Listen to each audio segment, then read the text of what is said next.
O samba, um dos principais gêneros musicais da cultura brasileira, tem uma história rica e interessante que remete para uma mistura de influências. O ritmo é resultado de uma fusão entre estilos musicais africanos e brasileiros e surgiu na Bahia, tendo sido levado para o Rio de Janeiro no final do século XIX, onde se desenvolveu.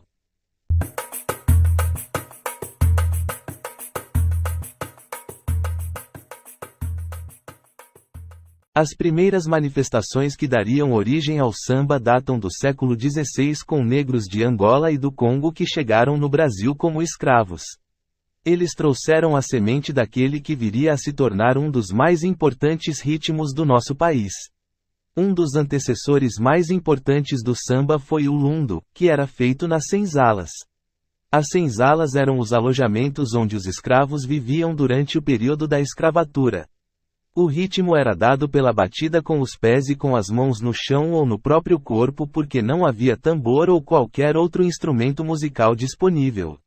O lundo, o antecessor mais remoto do samba, acabou com o tempo sendo absorvido pela Casa Grande, local onde vivia o proprietário da terra e a sua família. O lundo veio da África, mais precisamente de Angola, e era uma manifestação que misturava dança e canto. Com movimentos corporais muito parecidos com o que conhecemos como samba, e com uma cadência rítmica também semelhante, o lundo é considerado por uma série de estudiosos como o principal ancestral do samba.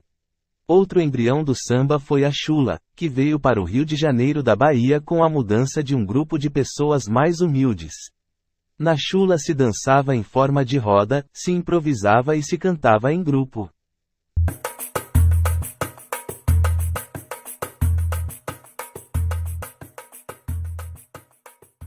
Esse samba que despontou na cidade é uma forma musical basicamente urbana, que ganhou corpo e voz principalmente nos morros cariocas entre a população originalmente mais carenciada.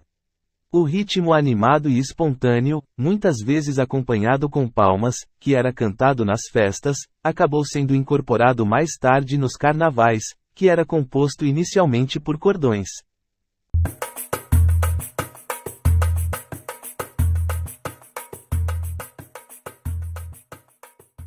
Os sambas geralmente ocorriam nas casas e terreiros das negras mais velhas, que vinham da Bahia, chamadas popularmente de tias, e contavam com muita bebida, comida e música.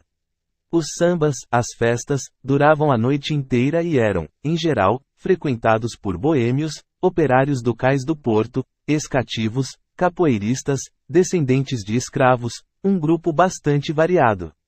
Os sambas tinham, portanto, uma função social de interação entre grupos marginalizados e eram altamente vigiados pela polícia, que pretendia manter um controle da situação.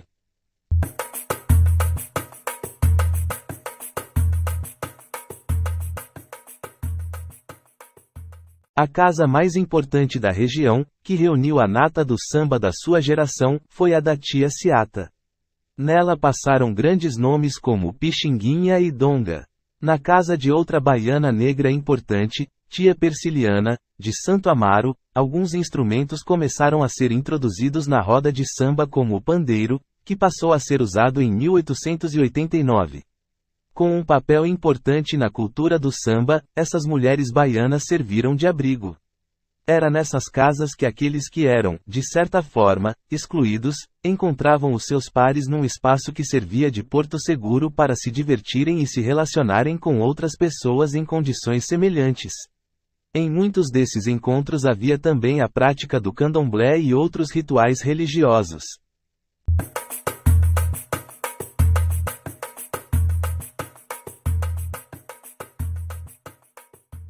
Com as reformas urbanísticas que aconteceram na cidade, essa população mais pobre foi empurrada para locais na periferia, mais distantes do centro, e acabaram levando essa cultura para as novas regiões espalhando as festas. O samba, nesse momento, era visto ainda como uma cultura do morro. Pela conjuntura política do momento, o samba foi profundamente marginalizado, inclusive com muita perseguição da polícia. O samba formalmente foi passando com o tempo a ser visto com outros olhos. Um dos fatores que ajudou a popularizar a cultura do samba foram os primeiros desfiles das escolas de samba no Rio de Janeiro, que aconteceram no princípio da década de 1930. O cenário mudou também com a participação de Getúlio Vargas, então presidente da República, que permitiu que o samba existisse desde que ele louvasse os atributos da nossa terra, que fosse patriótico. Foi, portanto, a partir da década de 30, que o samba passou a ter uma abrangência mais comunitária, deixando de ficar restrita a um grupo menor de pessoas. Em 2005, a Unesco reconheceu o samba como Patrimônio Imaterial da Humanidade.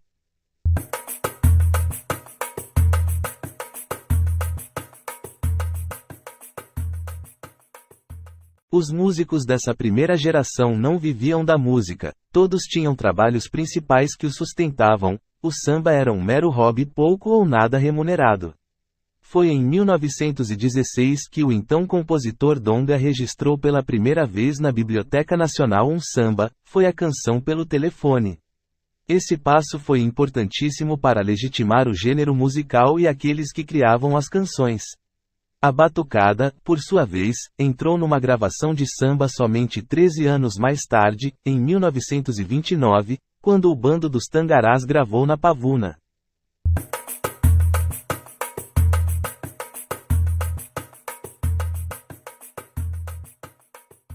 Samba era uma palavra de origem africana usada para se referir às festas que aconteciam nas regiões mais pobres do Rio de Janeiro.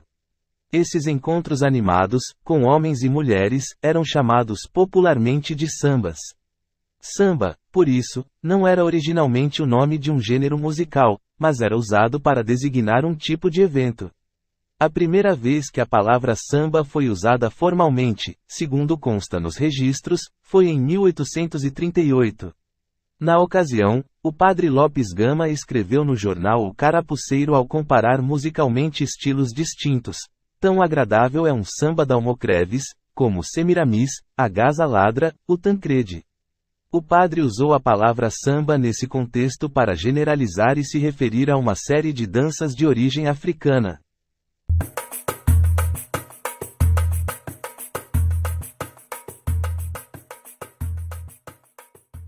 Donga, Ernesto dos Santos, gravou e registrou na Biblioteca Nacional a música pelo telefone, em 1916, feita com o seu parceiro Mauro de Almeida. Pioneira, Donga, que fazia parte da turma de Pixinguinha, ajudou a mudar a forma como a sociedade via o samba. Foi muito graças à música pelo telefone que o samba passou a ser reconhecido como um gênero musical. A música pelo telefone ficou conhecida pelo grande público no carnaval do ano seguinte. As primeiras gravações do ritmo samba foram bastante conservadoras. Nelas não havia palmas nem objetos de percussão que apareciam com frequências nas festas das casas e terreiros das tias.